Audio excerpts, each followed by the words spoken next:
Whether you're dealing with customers or whether you're dealing with sales staff who work for you, there's one skill that you really want to be able to get your head around in order to make sure that situations don't blow up. How do you calm people down? It's actually easier than you think. And that's why obviously this video isn't going to be too long. Why do people get frustrated in the first place? Or why do people get upset when they're trying to convey information? Because remember, if somebody's angry, all they're really trying to do is convey information in order to have a solution to a problem that's upsetting them. It's very, very tempting to try and go to bat and sort of, dig a foot down and take that fight on. But it's not always the best answer, especially when you're in a leadership role or dealing with a customer that you kind of want their business, right? So what you want to be able to do is calm them down without giving any ground. Well, how do we do that? It's actually pretty easy. You want to be able to understand what they're trying to tell you. The reason people get angry or upset is because they don't feel like you understand what they're trying to say. Or if anything, they don't feel like anybody understands what they're trying to get across. All they really want is to have the problem that they have solved, or at least have the problem, not even solved really. They really just want to have that problem acknowledged. So when someone's really upset, or if someone's upset with you, what you really want to do is try and repeat back to them what they're saying. You want to, Chris Voss, who he wrote Never Split the Difference, one of the top FBI hostage negotiators, talks about, using the last 3 words that people say. Say, hey, look, I really don't like the way that Dave's been leaving his trash around. And so you'll say something like, oh, leaving his trash around. And they go, yeah. So instantaneously just repeating something back to somebody automatically makes them feel heard. But there's one step you can actually take even farther. It's to paraphrase what they're saying back to them.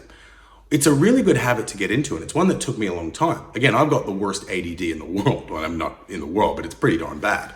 And for me, I've literally just forgotten what I was talking about. I'll get it back. Yeah, so I was a horrific listener because I couldn't pay attention to people. I really struggled paying attention.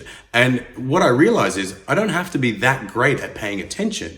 I just have to surmise what they're saying. So if I draw that early, I'll let them get it out, but then I'll say back to them, let's say someone's saying, hey, you're talking about how the implications of someone leaving the copier on and all this and whatever. And so I'll say, so it seems like what you want is a system to have the copier turned off. Is that right? And they go, yes.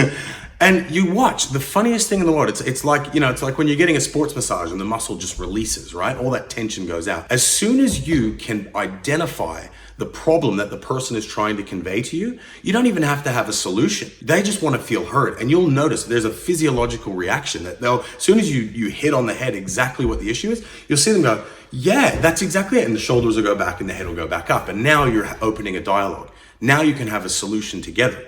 Whereas the problem is when they're in that angered, upset state, what you're getting is somebody that's in a defensive mode. They're not going to be willing to work with somebody or trust somebody if they're in a that sort of hyper aroused state of I need to defend myself. Because for a lot of people, conflict is very difficult. Conflict is something that should be scary. There's always an underlying threat of violence whether you realize it or not, whenever there's any sort of conflict. So it's understandable. But if you want to calm people down right away, the easiest thing to do is simply just say what you think they're trying to tell you.